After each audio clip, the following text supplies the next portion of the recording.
Those were tears that definitely came to my eyes when I saw them doing it. I was heartbroken in a way. I have a degree in economics, so... Oh, really? You yes, do? I do.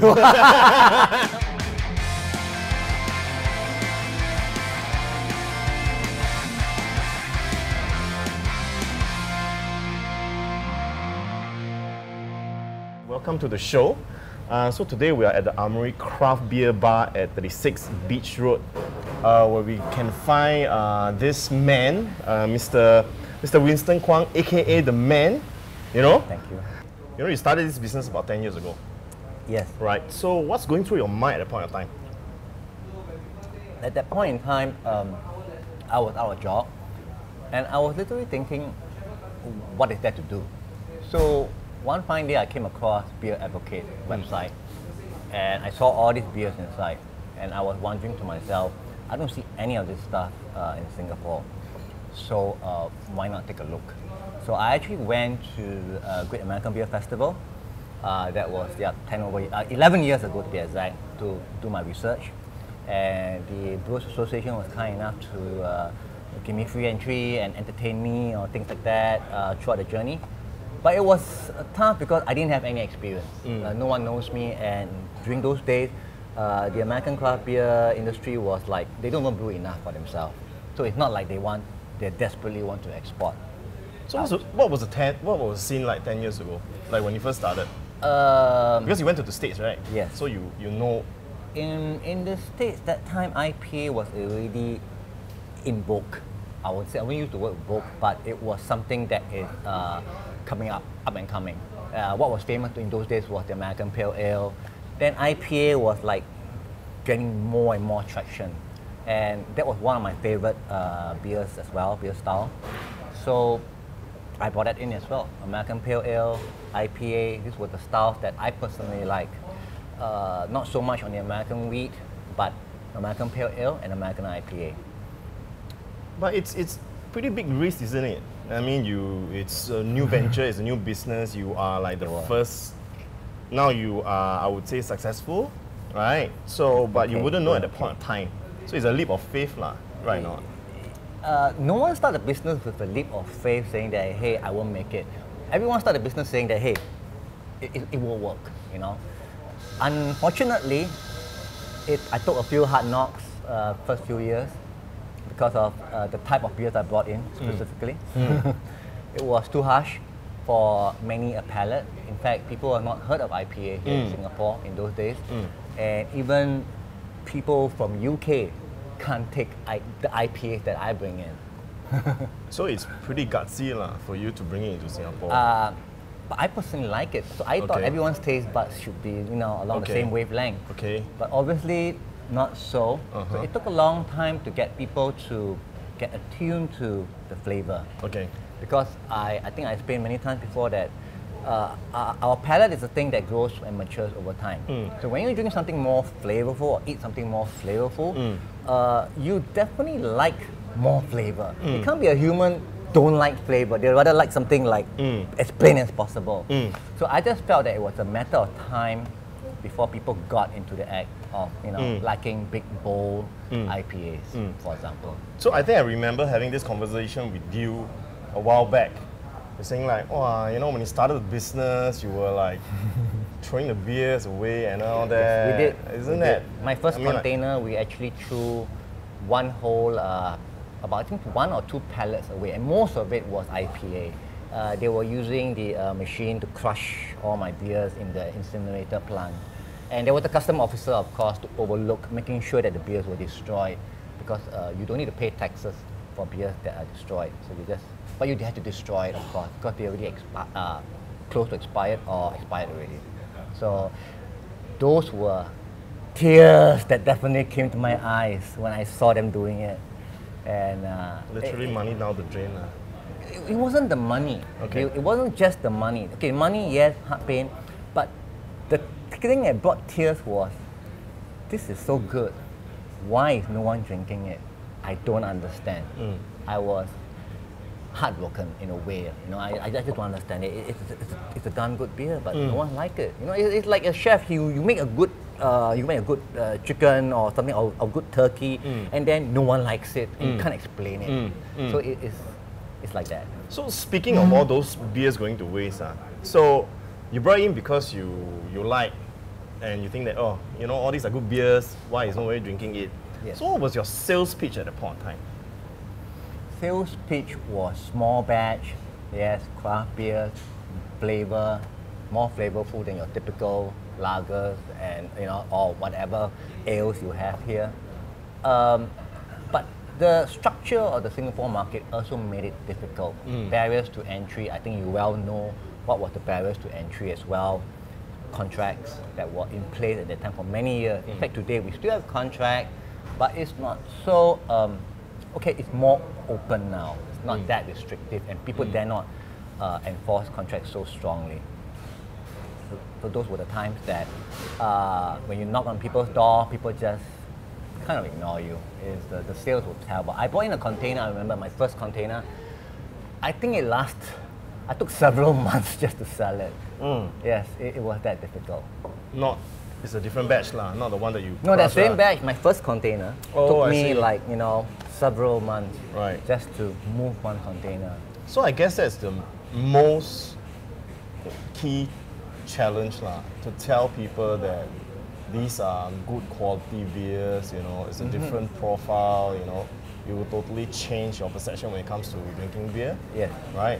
It was very difficult. Okay. And I guess people are more, but people know now because they're more well-traveled, educated, you know, maybe that's the difference. So after how many years then kind of like there's a turning point when it comes to your business? I mean, all these years you being in the business.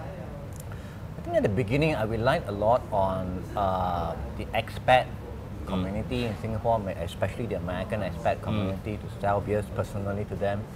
I think the turning point was maybe like 4 or 5 years down the road, around there. It started to change, the tide changed, and people started to look at US and say that, hey, you know, these are good stuff. Because the initial impression was, oh, American beers, well, I'm not really keen on Miller, you know, and you know, but they associate. So those beers were bad, so there was a bad association with that. So now people know, oh, okay, Americans make good stuff, you know, and the culture is spreading, like the revolution is spreading to Europe and Asia, you know. So yep, that's the difference. So how much do you think that has changed since then, and like the scene now? But the scene is actually, we are still looking. I would say we still have a long road to go. I would say the craft beer market segment in Singapore is probably only like 2% on average, or max 3%. I don't even think it's anything more than 3%. We have another 97% of the market to, you know, so-called conquer or convert. The potential market. Yeah, yeah. Okay. So it's important for craft beer distributors to like sort of, you know, go out and attack this 97%. That's very important. Yeah, and we've still got a long way to go. Speaking of market, okay, we have some of your stuff over here. So maybe, okay, you have Anderson, Stone, Rogue, yes, Victory. I don't have a Victory here today, but nope. There's a Gordon Birch. Nope, not Gordon today. Birch. We have like Stone, Anderson Valley, Founders, their shoots. You want to briefly kind of like highlight the brands? What would that, is there like a key feature of a certain brewery? Just very the briefly. key beers would play, okay, let's say for their shoots from Bend, Oregon. So Northwest US. So we have the main beers from them is Fresh Squeeze IPA. This was their beer that literally changed the sort of IPA market in the West Coast US. And Mirror Pond, one of the main best sellers for me as well. The American Pale Ale, purely using Cascade hops. So this is their shoots, and we have Stone. Stone IPA. It's the de facto style West Coast IPA. Stone Go-To, so-called session IPA, low alcohol, which is in vogue these days apparently. And we have the Stone, I won't say the Stone, it's actually Arrogant Brewing. Wussy, who are you calling Wussy Pilsner? Okay, it's very interesting. Maybe we'll do that in another story because they see it as a different, kind of like a sister company of the main brewery. Yes, okay, you're right. So what else? So, so these are our two main, these are like our twin engine of growth actually for both Stone and their shoots. We sell a lot of these to the market. And those, let's see, and we have Rogue. Rogue, the key players for Rogue that we sell here are Dead Guy Ale and Hazelnut Brown Nectar, which is actually very popular among the girls. And yep, this is for Rogue. And we have Anderson Valley. Anderson Valley is, typically we have the Polico Pale Ale and Ita IPA here. But Anderson Valley been strong recently in the Gose style of beers, which we are also pushing very hard. I know sour beers are not very fashionable here in Singapore, and most people are not really into it. But I feel that this will gain traction in the future. And yes, we have Founders. Founders KBS is a very famous beer. I think a lot of people would know about it. All the beer geeks will know. Okay, fair enough. Apparently, yes, in US, there's a quota. Only 2 persons is allowed to buy, not 2 persons. Oh, really? 1 person only allowed to buy 2 bottles. Seriously? Yes. If you go to an American retail shop, bottle shop, unless you know the guy very well, he will only sell you 2 bottles. So we got it lucky here. I can buy a 6-pack here from the shelves. Yeah, apparently someone, someone told me in Germany, someone even bought a case because they didn't know they were supposed to limit it. So it's like we have it good in Asia and elsewhere. It's because we didn't, a lot of distributors and retailers don't set a limit to it. Go and buy 1 case and sell it online.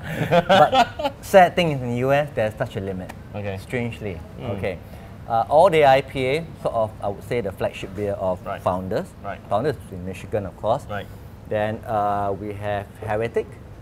Heretic is from a home brewer, became a commercial brewery. Their flagship beer, Evil Twin, Red IPA, and recently they just had this, the lager as well.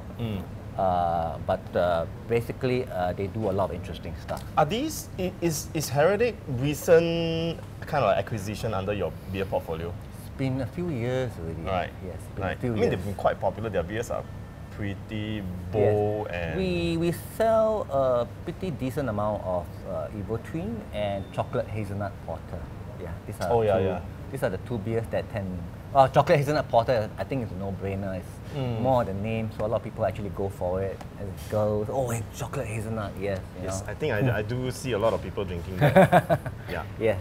So, and we have Hardywood here, of course. The last one is Hardywood. You had your first contact of craft beer in Singapore, or when you were traveling, or when I went to US. When you went to the for US, that trip, for that Great American Beer Festival trip. Okay, but before that, you've really decided, like, let me explore this opportunity, right? But yes.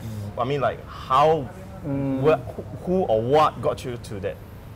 It was the website, as I said. Okay. Beer Advocate. But without even tasting the beer at there was no American craft beer here. So you're like, something nothing here to taste, but we see, in those days, the trend was Belgian beers.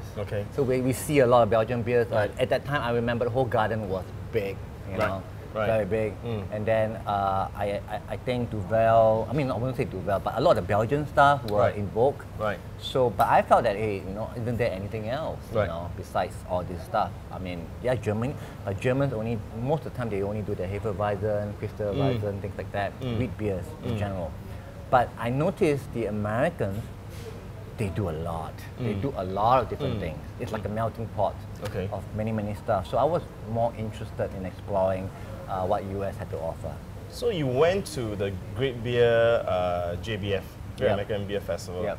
I've noticed most of the beer that you brought in, it's mostly West Coast style beer? Yes, mostly in West general. Coast. Is there a reason why? Is it because you like the style of beer? You want to share a bit of, your decision? I actually liked it because it's more bold. West Coast beers are actually more bold and more flavorful.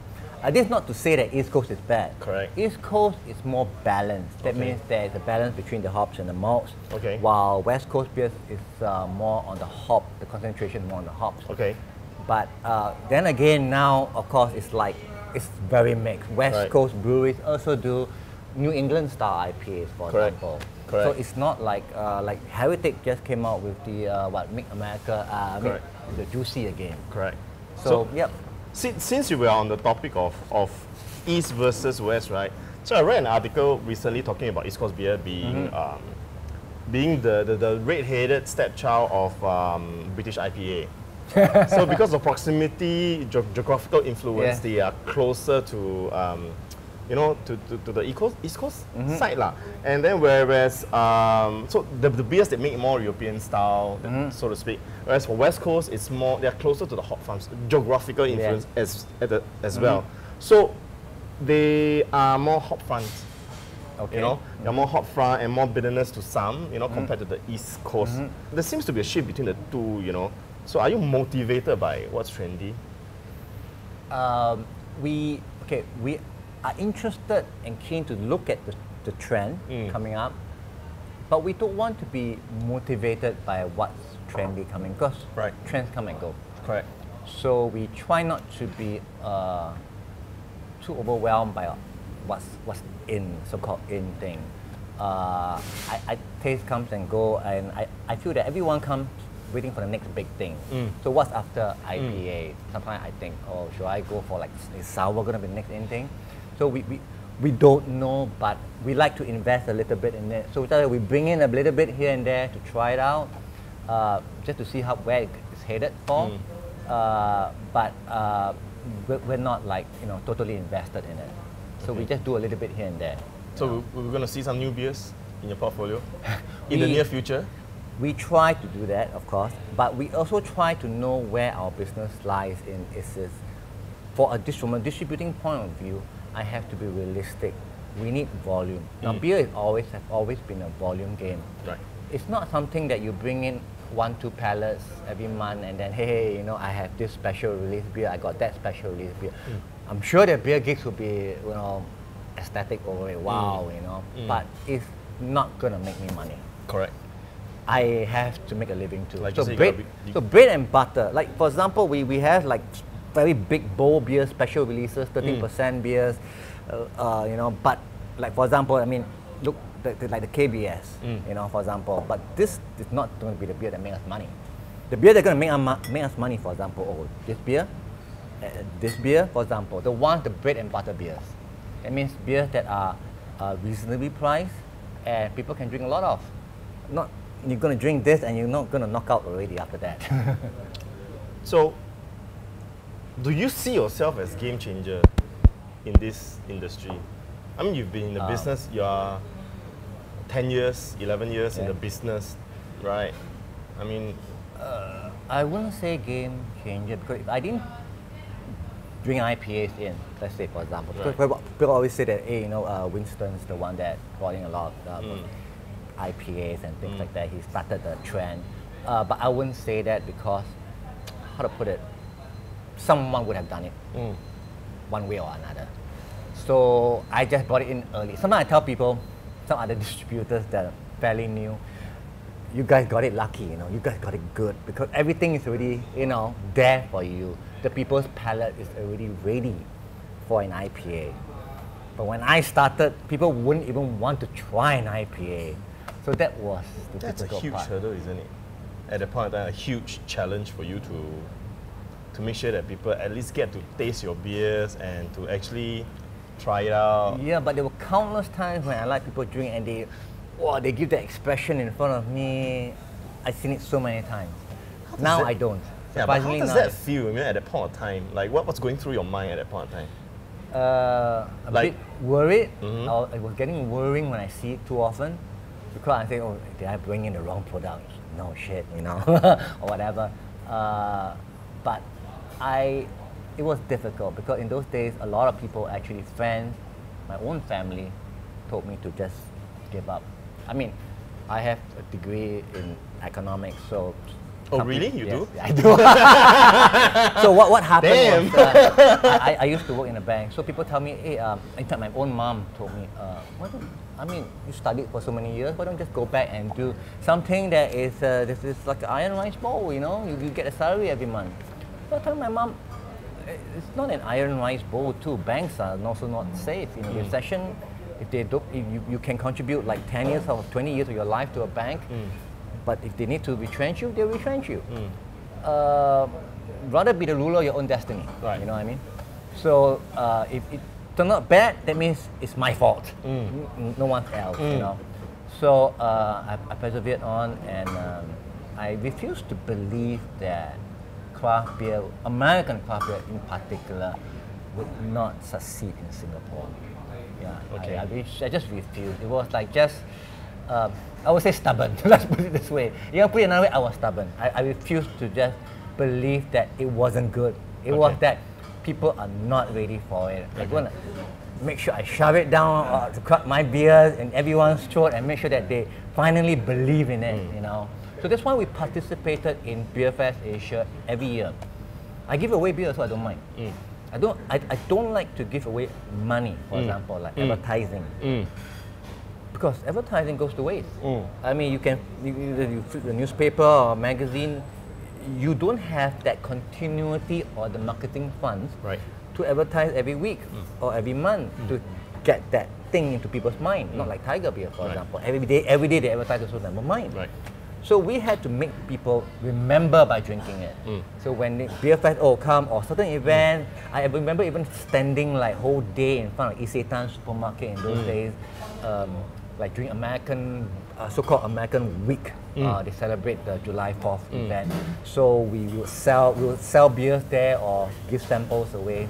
Let people try at the very least. When people try, they remember. That's the main thing. Yes. There's this other thing that we spoke about. I think you mentioned. I think you're not drunk lah. I think we were quite sober at that point of time. That you want people to drink craft beer like it's the norm. I think we had this conversation before. I don't know whether you can remember. So your strategy, it's like, you know, like you said, you want to sell beer to let people try good beer because you tasted it, and you want to promote this to the masses. Yes. So do you think you have achieved that to a certain extent yet? Not yet. I would say we're more like on the brink of penetrating mass market, but not full penetration, because like what I said earlier, of contracts and of course the presence of a lot of big players, the barriers to entry. But increasingly, retailers themselves are getting knowledgeable. They know that craft beer is the in thing now. They themselves like it and they push for it. We recently had an outlet, Morgansfield, that have been taking our beer for many years, and finally they opened an outlet just specializing in craft beers. I was a bit surprised. I was actually pleasantly surprised. Recently, okay.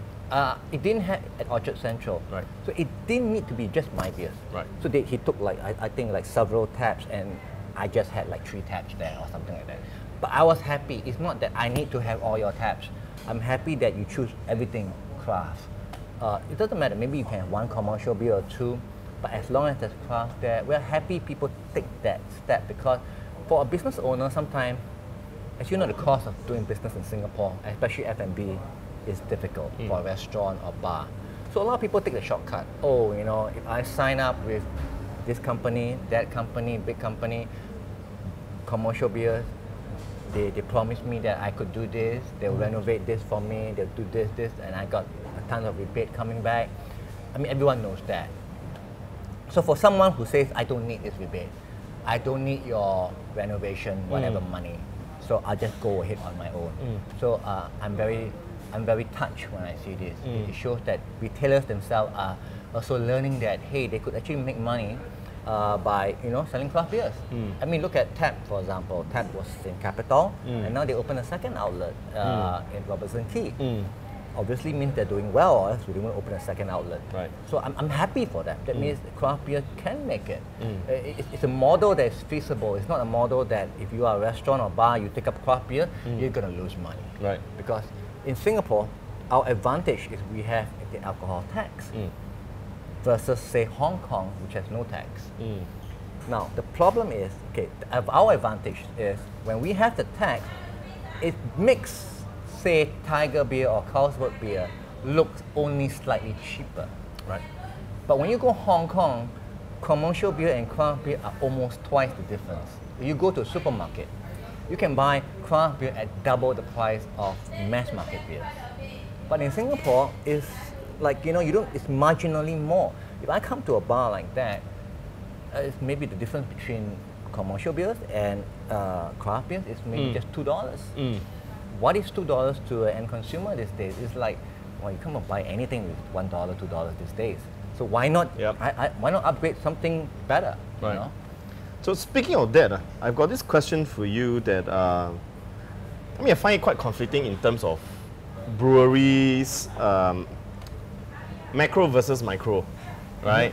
So recent years there's this trend, or there's this strategy coming from the big boys. They're buying up all the small micro breweries, as in like put it under their portfolio.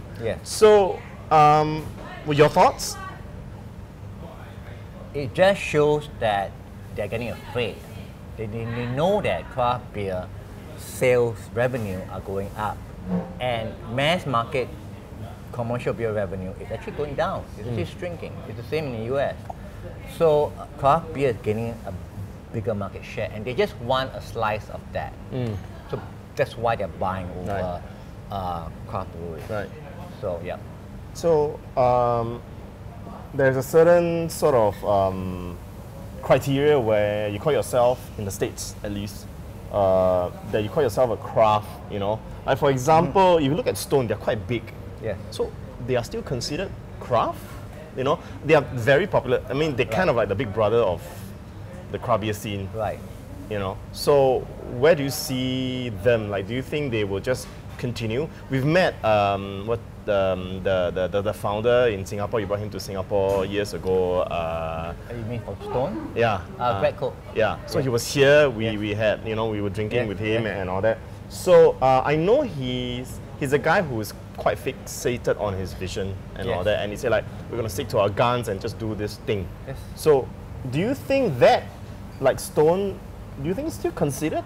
I mean, they are craft, but they are very big, much bigger than a lot of the microbreweries. So you're saying, are they still considered craft, although they're so big? I mean, I drink their beers. I do feel that their beers are craft beers, for sure. I mean, that's how, I mean, they are one of the pioneers in the scene, Like, so where do you draw the line? Like, do you go to a stage where you become too big and, like, you still call yourself craft because you're like, how many billions of dollars that you're making? I think how I view craft is not how big they are, it's how independent they are. Okay. Like they're not owned by, a conglomerate. So we have conglomerates like AB InBev and so on that, buy over a lot of these breweries. So I understand that, but when you look at that point, is that you feel worried. Now, when such a conglomerate buys over a small brewery like this, what is their focus? Is it bringing quality craft beer to the end consumer? So what you're worried is because they answer to their shareholders. Right. It's profit-based company. Right. While a company like Stone, yes, like for me even, yes, it's money, but there is a passion as well. Correct. Passion to make good products for the end consumer. Like for me, if the beer is bad, I can't get over it. It's like, give it back to me. I'll give you a new one. It's impossible. We do cold chain all the way. We have that mindset that it has to be that way. Delivering quality products to the end consumer. But a conglomerate, would they think the same way? That's what I'm not saying they weren't, but inside my heart, I'll be like, I'll be a bit skeptical of it because it's all about bottom line, isn't it? So you need to answer to your shareholders as well. So you need to return a decent profit every year. Right. So that's my main concern. Right. So I have a personal question. So over the years, I would say I have had most of the beers that you brought in. Okay. You know? Thank you. So there's this other brewery that you used to bring in Ninkasi. I love their beers. So is there a reason why you're not bringing it into Singapore? Maybe a lot of fellas out there also would like to know. We had issues actually moving Ninkasi. Perhaps it was just the beer geek ordering it, but we didn't move it that well. And we were more concerned that we didn't want to be a distributor and not doing our part. So we'd rather just end the relationship earlier than later giving empty promises. So we wanted to say, okay, let's do the best we can for the brands we carry. Instead of saying that, hey, we'll try. So we didn't want to have, like, we're going to concentrate on a few core brands and achieve like certain market volume for that. That was more important. So if there's a lot more people asking for it, will you bring it back? Oh, we were asked, but the thing is, at the beginning it was tough. It was tough for us. We can look into it again, but like, I think you know that in the US there's like 4,000 over breweries right now. Right. And I think it's just a lot to. I mean, people should know that there's a lot of other beers out there. I mean, Ninkasi's been, the kind of like... It's a good brewery, of course. It's a good brewery, yes. you know, they've got really nice beers. So I'm just saying, like, if you're one Ninkasi, you have to go to every craft beer bar and ask for Ninkasi. Put pressure on this guy so that, you know, we'll have Ninkasi back in Singapore. If that's the case. So, okay, final question. You know, there's a lot more players now in the industry. Yes. Right? So, you don't have to review everything, but, you know, what are your future plans from here on? Okay, I noticed. Okay, when a lot of new players come in, you're referring to new players in the craft beer segment, right? Well, of course, the ones that will have an effect or influence on your business. Okay. Right. So basically, it's the craft beer segment. Right. So we don't ever view new players as competitors. Okay. We view it as a positive thing. That means the market obviously growing, that's why you're coming in. But usually we are more worried that they choose to do things differently from the rest of the gang. I'm not saying that they rock the boat or something like that. Yeah, be careful what you say. I know. You know a lot of people in the industry. But essentially, we are happy they come in, and so that we can move on to other things. Okay, basically, a lot of new players come in, they concentrate the same joints. It's always the same joints that will buy their beers. So it's very beer geek joints that will always launch these new brands, new distributor brands first. Like Heart of Darkness, for example, or you know, all the new brands, or even the latest one, the Hong Kong brewery. Young Masters. Yep, Young Masters, same thing. So all launched at beer geek-centric joints. Nothing wrong with that. Correct. We have to move on from that. That means I need to move away from beer geek-centric. Not that I don't like beer geek or beer geek joint, but we need to grow the market. If too many players are surrounding, that means a lot of distributors are concentrating and attacking purely craft beer centric joints, that means that 3% I'm talking about just now, it will be saturated. Correct. And every distributor, or not even just distributor, every joint, F&B joint that is craft beer centric will have a lesser share of the revenue. So what we need to do, I mean, for the ones who are early on in the game, like me or other distributors, we need to move on. So we need to penetrate mass market accounts to convert more people there.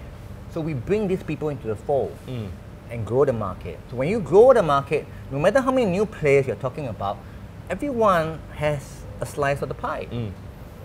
But if I stay stagnant and I say that, hey, I'll still continue selling purely just to these guys, then I'm doing an injustice to the craft beer segment, and I'm also doing an injustice to people who have never tried craft beer before. Which is very true to what you said. You want to make craft beer make it to the point where it's kind of like the norm to go into any bar and say like, I have a pint of Deschutes fresh squeeze You know, which is the case in the States, isn't it? And it doesn't have to be like, oh, if you're well-to-do, then you can afford craft beer. I always tell some consumers, end consumers, that say, hey, you know, your special release, you know, it's like, wow, it's $30 over. It's more expensive than it's the same price as wine. So I always tell them, like, you see, when you pay $30 over for beer, I guarantee you. I mean, I'm not saying I don't know about the rest, but for me, you're getting the top tier stuff from top class breweries. I can't say the same for wine. When you pay $35 for a bottle of wine, you're not getting top tier wines. You're getting the average wine or even table wine or whatever. So that's the difference. Yeah. So, you know, there's this phrase where I heard a lot of people saying that, oh, craft beer, such a hipster thing and all that. So what do you think when people say things like that? Hipster thing? Wow. I thought that was in Taiwan, that they do that. Singapore hipster. I guess it kind of like associated with like what's trendy, you know, and like I think in general, you know, they don't think that it's gonna be here. It's gonna be like it will come and then it will go. So what do you think when someone makes a statement like that? But we all know craft beer is here to stay. I say that not because I'm selling craft beer, but because coming from the notion that beer is food. And like what I said earlier, the flavor profile of craft beer is way higher than any mass market beers. And it's, how to put it, a lot of end consumers I know, they can't go back to commercial beers. A lot can't. In fact, some have even become beer snobs. I'm not encouraging that. I'm not saying it's good. I mean, I'm a bit, if they can afford it. I'm a bit snobbish in a way or so. When someone offer me some, you know, commercial lager, I'll be like, is there something else that I can have, you know? So I became a little snobbish. But what I'm trying to say is we're just eating something better. And there's nothing wrong with that. Right. I mean, like you go to a hawker stall, whoever sells the best nasi lemak, I'll go to that stall, you know what I mean? So you can't blame me for not frequenting the other stall, you know? So I think it's here to stay for sure. In fact, I strongly believe in it. And once you convert more people, and these people be saying that, hey, you know, I want craft beers. And we're not, I mean, why do you think the big boys are buying over the craft breweries? Because they see a future in craft beers and they want to have a share, a stake in that future. Yep. Sounds good. Ladies and gentlemen, there you go. Yep. Mr. Winston Kwang, aka the man, you know. Thank you. You know, I mean, talking about his experiences and his thoughts on craft beer here in Singapore. So I hope that your business will continue to grow, because if you grow, I assume you're going to bring in a lot more other craft beers and maybe in Ninkasi. Yeah? So yeah, you know. So I hope that you continue to do well. So thank you for joining us today. Thank you for inviting me. Yeah, I mean, like if you want to check out Winston's beer, American Craft Beer Club on Facebook. Yes. Right? Yes. Correct? So whatever news or whatever is more current, it's all on Facebook. Yes. Okay, Yes. please update your website. Okay, we're a bit lazy on that. Please update. Okay. So as Beerstyle, the website says, life short, drink better beer. Yes. Right. And cheers to that. All right. Cheers. Cheers. All right. Thank you.